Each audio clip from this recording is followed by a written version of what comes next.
صدیوں سے بادشاہ بننے والے اس آیت، اس وظیفے اور اس تسبیح سے ضرور فیض پاتے ہیں۔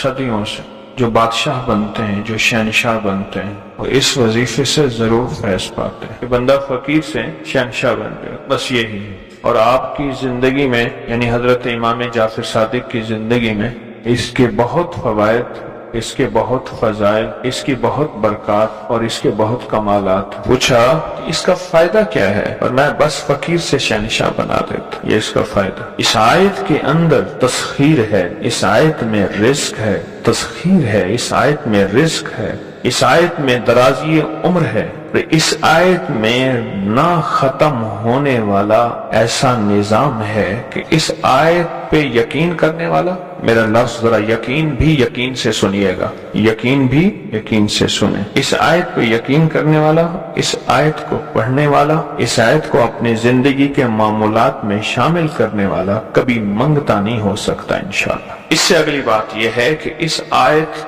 کو پڑھنے والا، اس کی نسلیں کبھی منگتی نہیں ہو سکتی، نسلیں کبھی منگتی نہیں ہو سکتی۔ آپ کو کچھ زندگی میں مجھے ایسے لوگ ملے ہیں کہ جو رئیس تھے، رئیس اعظم تھے، لیکن ان کی نسلیں منگتی بن گئی، منگتی، بھکاری بن گئی، محتاج بن گئی، مفلس بن گئی۔ اس آیت کے پڑھنے والا منگتا نہیں بنے گا۔ کیوں؟ اس آیت میں، ان دو آیات میں تونگری ہے۔ یہ امام جعفر صادق کا دوسرا قول فرما رہا، جو ان کا فرمان ہے، میں عرض کر رہا، تونگری ہے۔ اس آیت میں مال ہے، اس آیت میں درازی عمر ہے، اس آیت میں درازی عمر ہے، اور اس آیت میں غنا ہے، غنا۔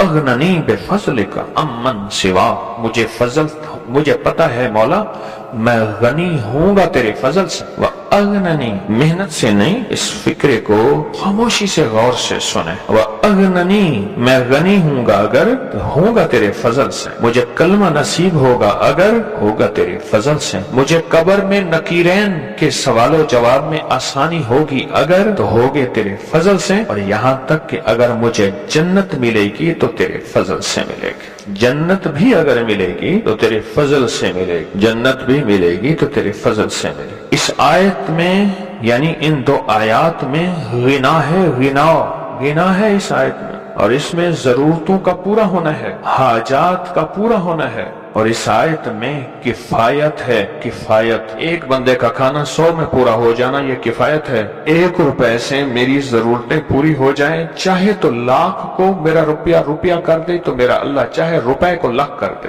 اللہ میرا چاہے کک کو لاکھ کر دے، اللہ میرا چاہے لاکھ کو کک کر، کک تنکا۔ سورۃ توبہ کی آخری 2 آیات، لَقَدْ جَاءَكُمْ رَسُولٌ۔ کسی نے حضرت امام جعفر صادق سے پوچھا کہ حضور یہ فرمائیں کہ سورۃ توبہ کی آخری 2 آیات کے فضائل کیا ہیں، فوائد کیا ہیں، اس کے فوائد اور فضائل کیا ہیں؟ فرمایا بس یہی ہے کہ بندہ فقیر سے شہنشاہ بن جاتا ہے، بس یہی۔